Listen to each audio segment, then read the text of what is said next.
Hi everyone, my name is Eliza and this is Eliza's Bookshelf. Today I want to go over my February book haul. And I'd like to say I am pretty proud of myself because I am doing well with my 2023 challenge, which is basically read 5 of my own physical books before I go out and buy something.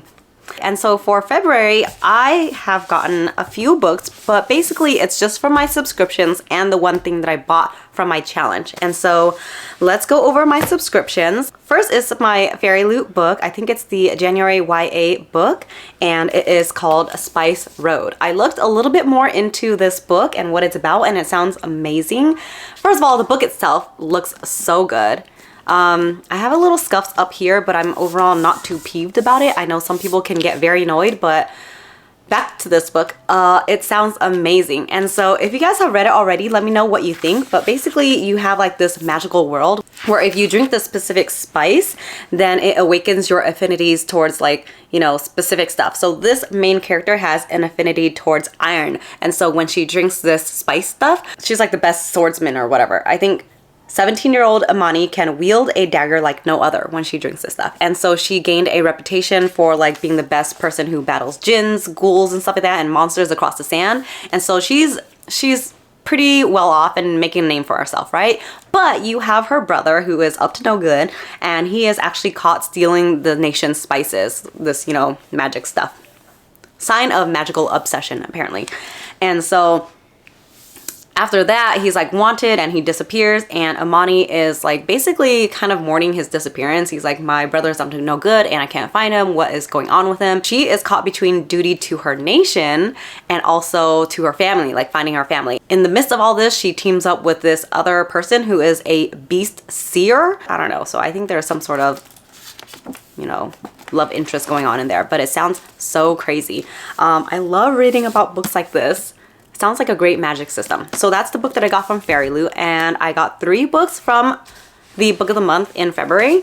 I have been talking about this quite a bit because I talked about my, you know, book of the month self-destruct thing, and then I talked about my March TBR, but basically I have these 2 books, which I'll go over briefly. So Georgie All Along is about this girl who has like a career in either Los Angeles or Louisiana, and something happens with her career, and so she ends up back in her home where she grew up in Georgia, and she is kind of lost about like what she wants to do with her life. She's coming up blank when she's thinking about what she wants, what she wishes for, until she finds an old diary of sorts of hers, and it has a lot of wishes that she did want when she was a younger kid. So now she's trying to like do all these things and figure out what she wants in life. And so there's this guy named Levi, and he's like a new roommate of hers, so forced proximity, but he also helps her out with like this to-do list of hers. So it sounds so cute. I can't wait to get into it. So I'm reading that with Daphne.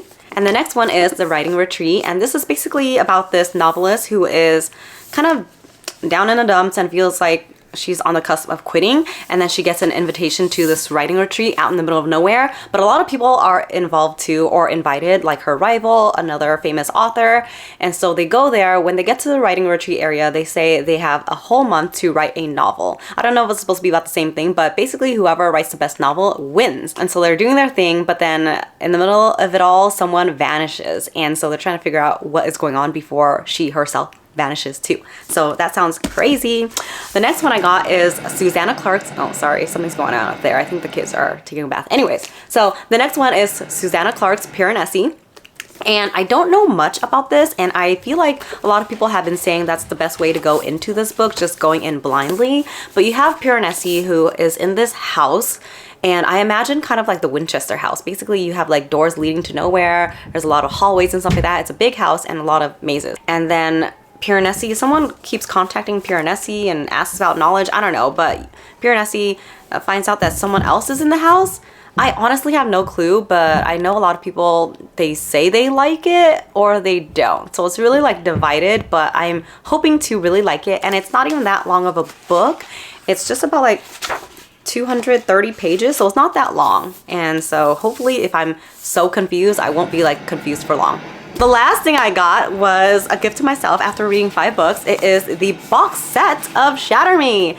And so Shatter Me was a trilogy, and then like a second set of trilogy came out recently. And this one finally came into a paperback, so then they have the full box set. I'm so excited. And I remember a long time ago when I started like trying to get into Shatter Me, I wasn't really interested. And then Sam told me that a lot of people were raving about it recently, so I gave this one another try. It was really like, I thought it was kind of stupid for lack of better terms for the first like half of the book, and then it got more interesting, and then by the end of it I was like, all right then, I see what we're going towards. But the first book, you have this woman named, or this teenager, this girl named Juliet, and she has this weird power where if you touch her then you die.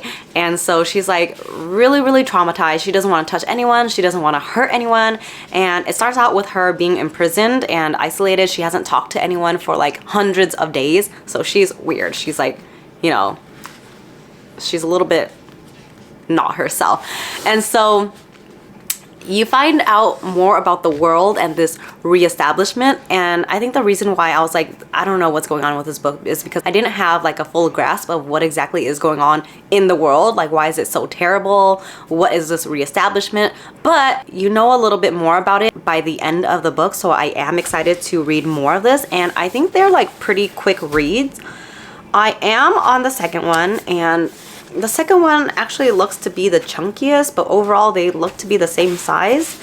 The second book is like 457 pages, which sounds like a lot, but honestly the way it reads is pretty easy, and there's not a lot of words in one page, so I think it'll go by pretty quick. I'm excited to see what all the hullabaloo is about. Finally, those are the books that I bought in February, and so I am pretty proud of myself because there was some amount of self-control in there, but I've had instances where I'm like, why am I doing this myself? I just want to go out and spend $100 on books right now, but I stopped myself. Anyway, so these are the books that I got.